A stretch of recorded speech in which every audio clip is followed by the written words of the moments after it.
Secretary of State Antony Blinken is in Costa Rica meeting with leaders from Central America.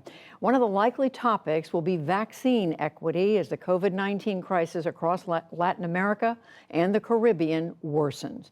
Today in Peru, the government revised the official death toll, almost tripling it to 180,000, making it the worst death rate per capita in the world. It's where the NewsHour's Ali Rogan begins her report. In Lima, Peru, sprawling hillside cemeteries are reaching their limits, leaving the family of COVID-19 victim Joel Bautista desperate. We have decided to bury him in the garden in front of my house because there is no solution. What else can I do with my dead brother in my house? The Bautistas found a burial plot at the last moment, but across Latin America, families like them are dealing with a devastating second wave of the COVID-19 pandemic. Argentina has been under strict lockdown since late May, when cases skyrocketed. South America's largest soccer tournament, the Copa America, was supposed to take place in Argentina. But on Monday, officials moved it to Brazil, where cases also remain high. Some Brazilians said the move was misguided. The country is not yet ready to host Copa America because of the health issues. They have not taken care of those of us here. Imagine those who come from other countries. In Colombia, intensive care units are stretched beyond their capacities. In Ecuador, this hospital turned a cafeteria into a COVID ward, then added tents as the numbers grew. In recent weeks, the hospital is at 130% to 150% of its capacity. In May, Latin America and the Caribbean accounted for about 30% of COVID deaths worldwide, despite being only 8% of the global population. COVID variants are among the chief culprits. The P1 strain, first detected in the Brazilian Amazon, has spread throughout the region. In Peru, officials say it's caused 40% of new cases. We are certain of the presence of the Brazilian variant, with cases in between 8 and 10 regions around the country where we have a significant frequency of it. Critics blame Brazilian President Jair Bolsonaro for what they say is a cavalier attitude.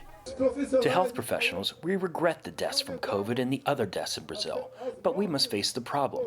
Life goes on. We're already talking about the third wave. If the third wave comes, we will also have the fourth, fifth, sixth, infinite waves. Of course, we hope against it, but we must face it. Bolsonaro discouraged social distancing and face masks.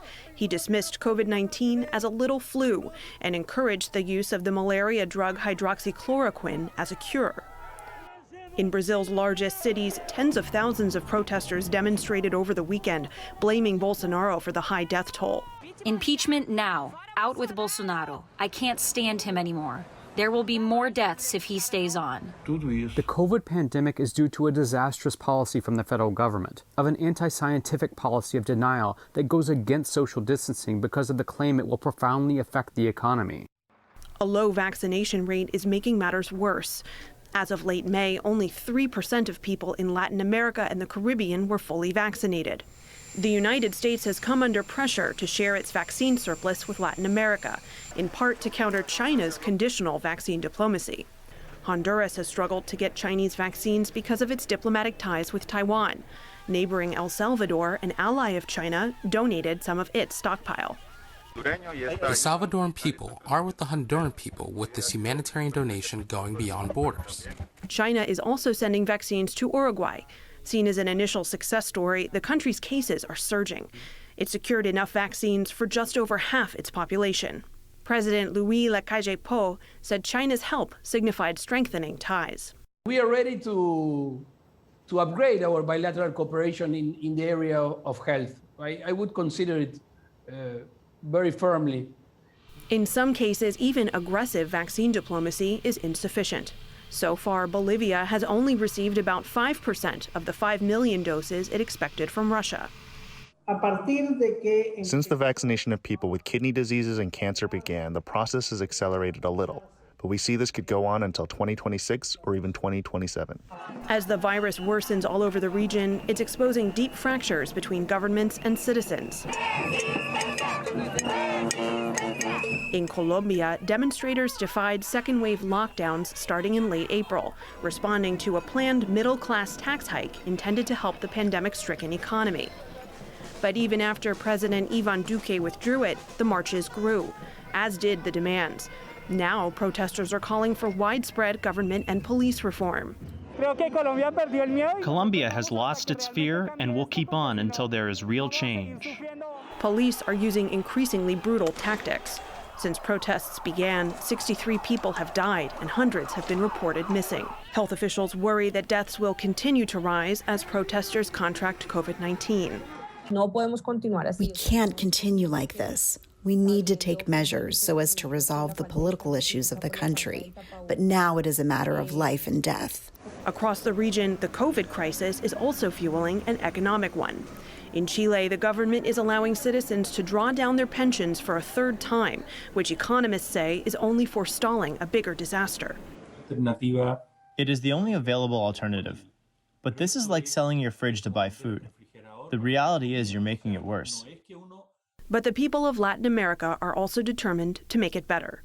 In Medellin, Colombia, a group of engineers and physicians responded to a ventilator shortage by building their own model from scratch. Mechanical engineer Mauricio Toro spearheaded the project. One of the biggest challenges that we had was all the parts that were necessary for the ventilators were not available. So we ended up having to manufacture parts locally to tweak existing parts that were not 100% the part that we needed, but modifying them and making them fit to purpose. 3 weeks later, the team had 3 working prototypes, which quickly made their way into hospitals. So there was definitely a learning curve. In the team, I would say none of us had ever made a ventilator. And every time we talk to a doctor and they say, we used your ventilator and it worked as expected, just fills us with pride because we know it's one more life that we've saved. One more life saved and one fewer addition to a growing death toll in a region in crisis. For the PBS NewsHour, I'm Allie Rogan.